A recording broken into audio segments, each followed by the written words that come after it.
Hi guys, welcome to videos. நானும் உங்களுக்கு விங்கி. நம்ம இன்னைக்கு என்ன பார்க்க போறோம்னா, தலைவன் தலைவிங்கிற படத்தோட ரிவ்யூ தாங்க பார்க்க போறோம்.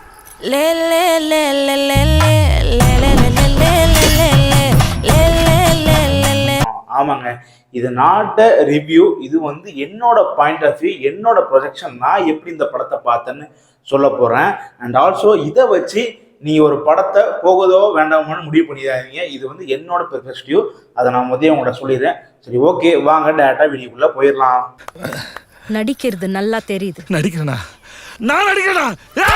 ஓகே, ஃபர்ஸ்ட் ஆஃப் ஆல் ஸ்டோரிங்க. இந்த படத்தோட ஸ்டோரியை பார்த்தீங்கன்னா, ஒரு ஹஸ்பண்ட் அண்ட் ஒய்ஃபுக்குள்ள நடக்கிற பிரச்சனைகள், அவங்கள சுற்றி இருக்கிற சரௌண்டிங்ஸில் உள்ள பிரச்சனைகள், அதாவது தூரத்துலேருந்து ஒரு வர்ற பிரச்சனை கிடையாது, அவங்க சுற்றி இருக்கிற என்னென்ன பிரச்சனை நடக்குது, அது அவங்களை எவ்வளோ பாதிக்குது, அதில் எவ்வளோ வந்து அவங்க டைவர்ஸை நோக்கி போகிறாங்க, அது எப்படி மீண்டு வராங்கங்கிற படம் தான் இந்த கதையே. ஸோ ஆக்சுவலாக சொல்ல போனால் இந்த படம் வந்து செம்மையாக ஒரு கிராண்டாகவே இருந்து சொல்ல போனால், ஏன்னா ஒரு வில்லேஜ் சப்ஜெக்டாகவே இருந்துச்சு. அண்ட் ஆல்சோ நம்ம பாண்டியா தெரியும், அவரோட டேரக்ஷன் போது அந்த அவரோட எல்லாமே அந்த எலமெண்ட்ஸ் எல்லாமே இருந்தது வந்து சூப்பராகவே இருந்துச்சுங்க. எங்க 2 பேரையும் பிரிச்சு விட்டுருங்க.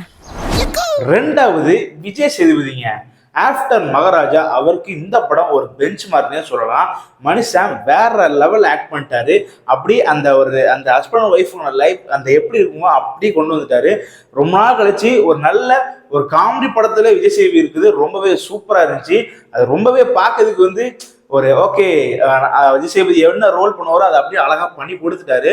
அண்ட் ஆல்சோ எனக்கு அவர்கிட்ட இருந்து ஒரு சின்ன விஷயம் பிடிக்காது. என்னன்னா, சில படங்கள்ல பாத்தீங்கன்னா, இந்த ஜுங்கா அதே மாதிரி படத்துல பாத்தீங்கன்னா ஒரு மாதிரி கத்துவாரு. அது வந்து அவரோட ஆக்டிங்கா இருக்கும், அவங்க கற்று சொல்லியிருப்பாங்க. பட் அது வந்து கொஞ்சம் வந்து ஏதோ வந்து எனக்கு வந்து கொஞ்சம் அது பிடிக்குது. எனக்கு சொல்கிறேன், நான் என்னோட பயணம் சொல்கிறேன், எனக்கு அது பிடிக்காது. அது மட்டும் மாற்றிருந்தாங்கன்னா இந்த படத்தை வந்து இன்னுமே சூப்பராக இருந்திருப்பாரு. பட் அதையும் இவங்க வந்து ஒரு டூலை யூஸ் பண்ணி அவரை வந்து கிட்டத்தட்ட வந்து சைக்கோடா அப்படிங்கிற மாதிரியே கொண்டு வந்திருப்பாங்க. அது வந்து நல்லா இருந்திருக்கும் பார்க்கறதுக்கு. கடைசி அந்த ஆக்டிங் எல்லாமே அந்த ஒரு ஃபேமிலி அந்த வில்லேஜ் எல்லாருமே செட் ஆயிடுவாங்க விஜய் சேதுபதி. ஸோ இதுலேயும் செம்மையாக ஸ்கோர் பண்ணிட்டாரு.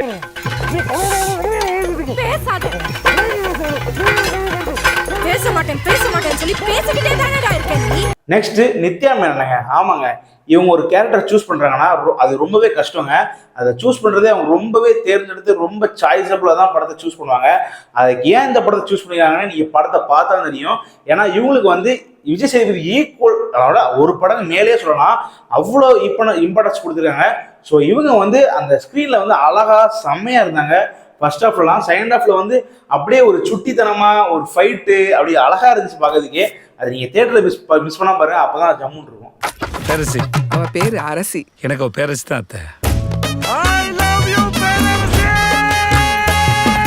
அதுக்கடுத்து நம்ம பார்க்க போறது டைரக்டர் பாண்டியராஜ் சாருங்க.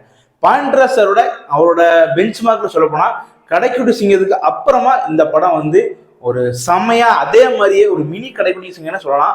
ஒரு செம்ம என்கேஜிங்கா அவரோட கம்பேக்னு சொல்லலாம். ஏன்னா ஈட்டியை விட இது வந்து ஒரு பல மடங்கு சூப்பராகவே இருக்குன்னு சொல்லலாம். ஈட்டி அப்புறமா அந்த நம்ம வீட்டு பிள்ளைக்கு இது எவ்வளவோ மேலுன்னு சொல்லலாம். அந்த அளவுக்கு காமெடி ஒர்க் அவுட் ஆயிருக்குது. அண்ட் ஆல்சோ அந்த ஸ்க்ரீன் ப்ரெசன்ஸ், அந்த லவ் எல்லாமே செட் ஆயிருக்குது. ஸோ அதை வச்சு சொல்றேன், இந்த ரெண்டுக்கும் மேல அவங்க வந்து கடைக்குட்டி இதுக்கு கீழே அப்படின்னு சொல்லிக்கலாம். அவர் அந்த அளவுக்கு வந்து செம்மையா பாண்டியராஜ் நிறைய ஸ்கோர் பண்ணிக்காரு. நிறைய எலமெண்ட், முன்னாடியே சொன்ன மாதிரி நிறைய எலமெண்ட்ஸ், அதாவது அவர் படத்துல வந்து நிறைய மிஸ் பண்ணுவோம், அதெல்லாமே இதில் கொண்டு வந்து ஒரு சூப்பரா ஒரு ரியல் லைஃப் எப்படி வந்து நம்ம சொல்லலாம், அந்த யதார்த்தமா எடுக்கலாம், அந்த யதார்த்தமா எடுத்துருக்காங்க. அதுக்கு வந்து பாண்டியராஜ் ஒரு மிகப்பெரிய ஹேட்ஸ் ஆஃப்ங்க. சண்டை முடியாத காரணத்தினால் இன்று கடை விடுமுறை. அடுத்ததா யோகி பாபுங்க. மனுஷன் வந்தாலே சிரிப்பு தான். ஆமாங்க, கதை வந்து கிட்டத்தட்ட சொல்ல போனா ஸ்டார்டிங்ல வந்து ரொம்பவே ஸ்கிரீன் வந்து ரொம்பவே ஸ்லோவாச்சு. ரொம்பவே எப்படி சொன்னா ரொம்ப பேஸா ரொம்பவே கதையை வந்து படிப்படியாக மேலே ஏற்றினாங்க அந்த ஒரு என்கேஜ்மெண்ட்டை. அப்போ வந்து யோகி பாபு உள்ள வந்த பிறகுதான் தெரியுது அந்த படம் வந்து யோகி பாபாவெல்லாம் தூக்கி இருந்துச்சுன்னு. அந்த அளவுக்கு யோகி பாபு வர்ற சீன் எல்லாமே ஆடியன்ஸ்ல சிரிக்க ரெடி ஆயிடுறாங்க. என் பக்கத்துல வந்தேன், யோகி பாபு வந்துட்டாலே சிரிக்க ரெடி ஆயிடுறான். ஒரு தடவை முக்க ஜோக்கு போட்டாரு, ஆனால் சிரிக்கல அதில் இன்னுமே. மற்ற எல்லாமே சூப்பரான ஜோக்கு. அந்த சொல்றேன், அந்த அளவுக்கு வந்து யோகி பாபு வந்துட்டாலே ஏதோ கவுண்டர் இருக்குடா அப்படிங்கிற மாதிரி படம் ஃபுல்லா கவுண்டரு. அதாவது படத்துல வந்து ஒரு ஒரு மிகப்பெரிய ஒரு படம் வச்சுக்கலாம். அந்த படத்துல வந்து இன்டர்வல் ஒரு 10 நிமிஷத்துக்கு யோகி பாபு வராது. அது வந்து செம்மையா ஒரு அழகா கவுண்டர் வந்து செமையாக அந்த ரியாக்ஷனு எல்லாமே பட்டை கிளப்பிட்டாரு. அதுக்கு வந்து யோகி பாபு வந்து ஒரு மிகப்பெரிய ஹேட்ஸ் ஆஃப் சொல்லணும். செமையாவே பண்ணி கொடுத்துட்டாருங்க. பெப்பர் தூக்கலாம் ஒரு ஆபாயம். அது பேப்பர் தூக்கலாம். நீங்கெல்லாம் சம்பாதித்து கடை தந்தீங்களா இல்ல சண்டை போறது கடை தந்தீங்களாடா? அதுக்கு அடுத்து கேஸ்டிங். நம்ம கடைக்கூட சிங்கத்துல ஒவ்வொரு கேஸ்டிங்க்கும் ஒவ்வொருத்தனமா ஒரு அந்த ஃபேமிலி கொண்டு வந்திருப்பாங்க. அதே மாதிரி இதுல பெர்ஃபெக்டா நம்ம வந்து டீசர்லயோ ட்ரெய்லர்லயோ வந்து ஃபேமிலி அவ்வளோ காட்டிருக்க மாட்டாங்க. இது தலைவன் தலைவி டைட்டிலுக்கு ஏற்ற மாதிரியே விஜய் சேதுபதி நித்யா மேனனோட லைஃப் சொல்லியிருப்பாங்க. பட் அங்க இல்லைங்க. நித்யா மேனனோட ஃபேமிலி ஒரு கூட்டம், விஜய் சேதுபதி ஃபேமிலி ஒரு கூட்டம். மொத்த கேஸ்டிங் சொல்றேன், அவ்வளோ பெரிய கேஸ்டிங் இருக்குது. அவ்வளோ கேஸ்டிங் செம்மையா ஈக்குவல் இம்பார்ட்டன்ஸ். ஒவ்வொருத்தருக்குமே வர்றவங்களாம் காளி வெங்கட் சாரு, சரவணன் சாரு, மைனா இப்படின்னு எல்லாருமே வர்றவங்க எல்லாமே செம்மையா ஸ்கோர் பண்ணி ஒரு ஜோக்கு, எல்லாத்துக்கும் ஒரு ஜோக் வச்சிருக்காரு. செம்மையா வந்து அது ஒரு நல்ல ஒரு பஞ்சியா அழகா எல்லாரும் அந்த ஒரு ஃபேமிலி தான் இப்படிதானே இருக்கும் அப்படின்னு சமயம் பண்ணிட்டாங்க. அது விஜய் சேதுபதி அம்மா வந்து ஒருத்தர் பண்ணியிருப்பாங்க, பேர் என்ன சரியா தெரியல. அவங்கெல்லாம் வந்து அப்படி வாழ்ந்து எனக்கெல்லாம் ஒரு டென்ஷன் ஆயிடுச்சு. அப்புறம் இந்த பாரதி கண்ணம்மா சீரியல்ல ஹீரோன் வருவாங்களா அவங்கெல்லாம் வந்துருந்தாங்க. அவங்கெல்லாம் பார்த்தீங்கன்னா இவ்வளோ அடிச்சு உடைக்கலாம் மாட்டே அப்படிங்கிற மாதிரி இருந்துச்சு. அவ்வளோ அந்த அளவுக்கு ஒரு செம்மையா கேரக்டர்ல வாழ்ந்தது வந்து சூப்பராகவே இருந்துச்சு சொல்ல போனா. ஸோ அது வந்து கேஸ்டிங் வந்து பாண்டரசர் வந்து செம்மையாவே எடுத்திருக்காரு. அது வந்து நான் சொல்றேன், அந்த கடைக்குடி சிங்கம் ஏன் வந்து நான் அதுக்கடுத்து கடைக்குடி சிங்கத்துக்கு அடுத்து ஏன் இந்த படம் சொல்றேன்னா, அதே மாதிரியே அந்த ஃபேமிலி என்கேஜ்மெண்டா ஒவ்வொரு ஆக்டருமே செம்மையா கேட்ச் பண்ணி வச்சிருக்கிறது ரொம்ப மிகப்பெரிய இந்த படத்தோட படம் நினைக்கிறேன். அடேங்கப்பா.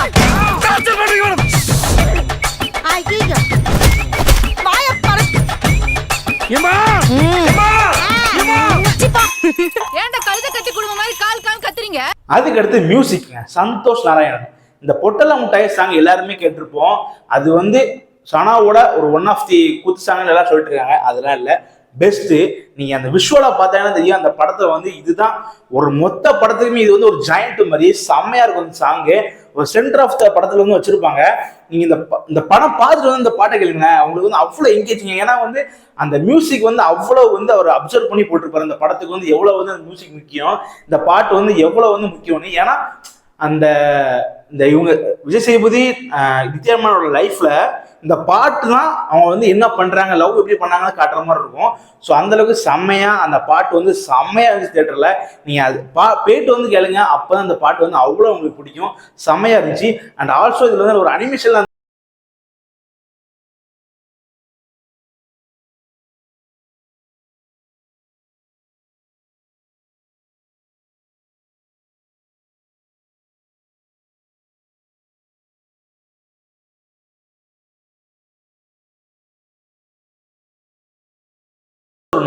இந்த படத்தை வந்து ஒரு 4 பங்கா பிரிக்கிறாங்க.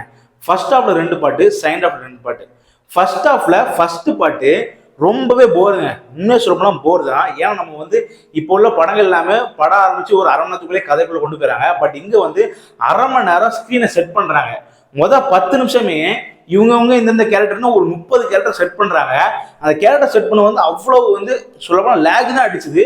பட் அந்த 30 கேரக்டர் ஏன் செட் பண்ணாங்கன்னா, அந்த அந்த ஃபர்ஸ்ட் ஹாஃப்ல 2வது பாட்டு வந்து தியேட்டரே குலுங்கி செஞ்சுது. அந்த அளவுக்கு வந்து அந்த கேரக்டரை வந்து ரெடி பண்ணிட்டாங்க ஃபர்ஸ்ட் ஹாஃப்ல. இது வந்து இப்படிலாம் இருக்கும்போது இந்த கேரக்டர் வந்து இந்த டென்ஷன் ஆகும், இந்த கேரக்டர் வந்து எப்படி பண்ணா சண்டை போடும் இப்படியும் ரெடி பண்ணிட்டு செகண்ட் ஹாஃப்ல வந்து அதெல்லாம் ஒரு ஸ்பின் ஆஃப் பண்ணும்போது எல்லாமே சிரிக்க ஆரம்பிச்சிட்டாங்க.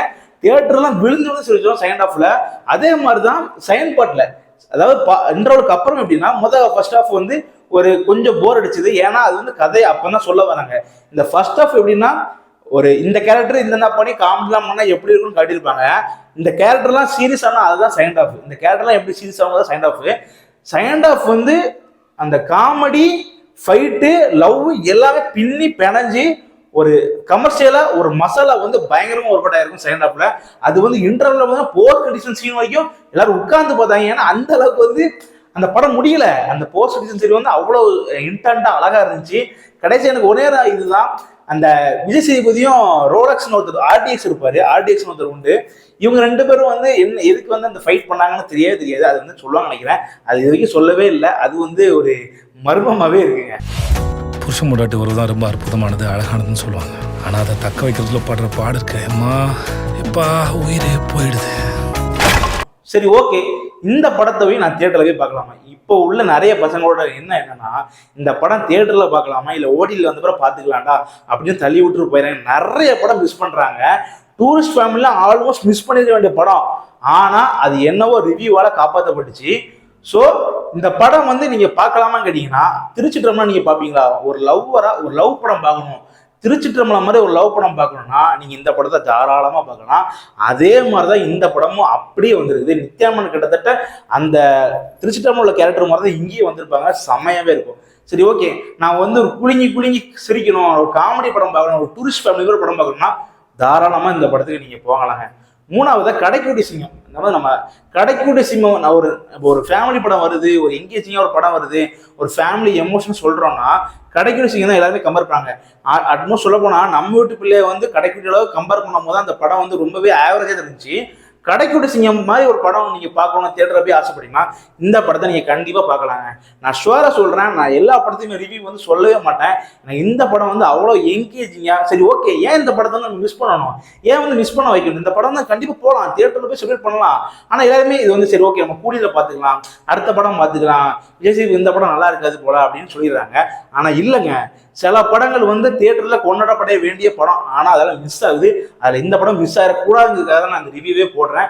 ஸோ எல்லாரும் முடிஞ்ச அளவுக்கு இந்த ரிவ்யூ கம்பேர் பண்ணாம நீ போய் பார்க்கலாம். காய்ஸ், அவங்க நம்மள மாதிரி நார்மல் பீப்புள் கிடையாது காய்ஸ், சொன்னா புரிஞ்சுங்க ப்ளீஸ். சரி, ஓகே, நான் என்ன நம்புறீங்க? நீ சொல்ற அந்த படம் பார்க்கலாமா? நம்மனா தாராளமா பார்க்கலாம். இந்த படத்துக்கு 100க்கு 80 மார்க் கொடுப்பேன்.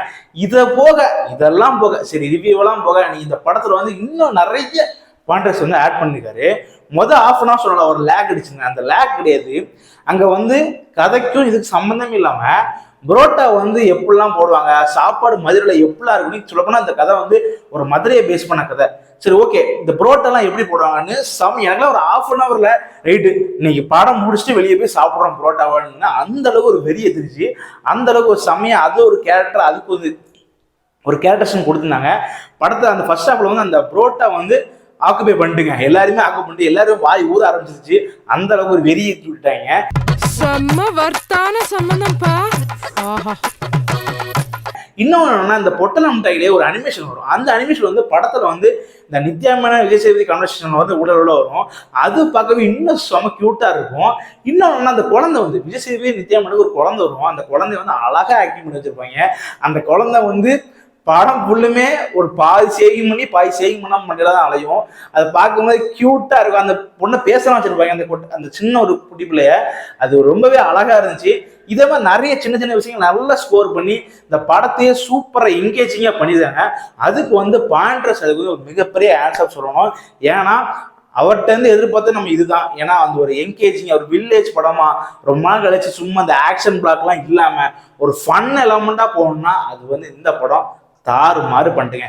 இதையும் தாண்டி நான் சொன்னதெல்லாம் தாண்டி நிறைய பேர் ஸ்கோர் பண்ணிருக்காங்க, அதெல்லாம் சொல்லவே இல்லை. இப்போ வந்து விக்ரம் படத்துல சந்தானம் ஒருத்தர் வருவாரு, அந்த சந்தானம் அப்படின்னு சொல்லி வருவாரு. அவர் வந்து நித்யாமனுக்கு டேடியா நடிச்சிருப்பாரு. அவரெல்லாம் மனுஷன் ஒரு கட்டத்துல வந்து அந்த ஃபாதரோட தூக்கி விட்டுருவாங்க, அப்படி இருக்கும். அந்த ஃபாதர் ஓகே, அப்பா மக பாசம் அப்படின்னு புளிகிற மாதிரி இருந்துச்சு. ஸோ இது மாதிரி நிறைய எலமெண்ட்ஸ் வந்து கொஞ்சம் கொஞ்சமா என்கேஜ் பண்ணி விஜய்க்கு அவங்க அம்மா கூட என்கேஜ்மெண்ட் சூப்பரா எல்லாமே அழகா பண்ணி வச்சிருப்பாங்க. ஸோ இந்த படத்தை வந்து இந்த தியேட்டர்ல பார்க்கறது வந்து ரொம்பவே நான் வந்து பெருமைப்படுவேன். ஏன்னா அந்த ஒரு மிஸ் பண்ணாதீங்க. இது வந்து டிவியில பார்க்கறத விட தியேட்டர்ல பார்த்தா இன்னும் பிள்ளைங்க சிரிக்கலாம், ஒரு ஃபேமிலியோட போய் என்ஜாய் பண்ணலாம் வீக்கெண்ட்ல அப்படின்னா இந்த படத்துக்கு நீங்க தாராளமா போகலாம். சரி, ஓகே ஃப்ரெண்ட்ஸ், இதே மாதிரி ஒரு சூப்பரான வீடியோட உங்களை சந்திக்கிறேன்.